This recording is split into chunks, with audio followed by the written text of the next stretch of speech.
Nagsampa sa Visayas Ombudsman ang abogadong si Attorney Julito Añora Jr. ng reklamo laban kina Cebu 5th District Representative Juke Frasco, Liloan Mayor Alju Frasco, Catmon Mayor Avis Ginoomon Leon, San Francisco Mayor Alfredo Arquiliano Jr., Todela Mayor Greman Solante, Poro Mayor Edgar Rama, Pilar Mayor Manuel Santiago, at Compostela Mayor Felix Jorquinho dahil sa pagbiyahe nila papuntang Europe kahit napaparating noon ang Bagyong Tino.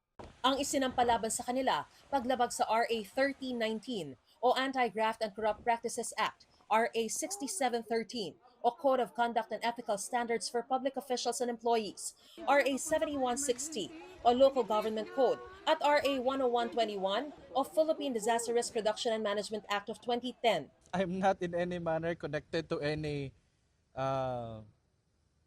politicians. I filed this on my own judgments because I've seen the incompetence of these public officials, and it is like, I mourn with all of the victims of these typhoons.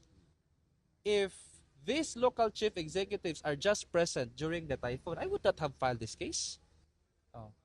There is dereliction of duty here. Sa pahayag naman ni Congressman Frasco, ang reklamo raw ay batay sa erroneous assumptions o mali-maling paniniwala.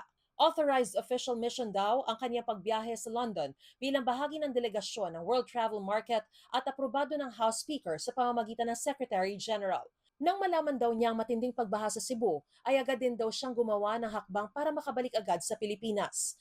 Ayon kay Frasco, aprobado ng Cebu Governor ang travel authority ng iba pang opisyal. Sinusubukan pa ng GMA Integrated News na makuha ang panig ng iba pang inirereklamo. Ang Department of the Interior and Local Government o DILG, pinaiimbestigahan ng mga lokal na opisyal na lumabas ng bansa noong kasagsagan ng pananalasa ng Bagyong Tino at Uwan. Ayon naman kay Palace Press Officer Claire Castro, hindi nagustuhan ng Pangulo na wala ang mga opisyal sa panahon ng kalamidad. Unang-una sa Pangulo, hindi po niya gusto to. Hindi niya po gusto na ang mga liderato ay chill lang. So dapat ang trabaho ay para sa taong bayan. Kasi ang taong bayan umaasa po sa gobyerno, lalo na sa mga gintong klaseng sitwasyon. At hindi pwedeng sabihin lang na chill lang palagi, dahil dapat trabaho, hindi bakasyon.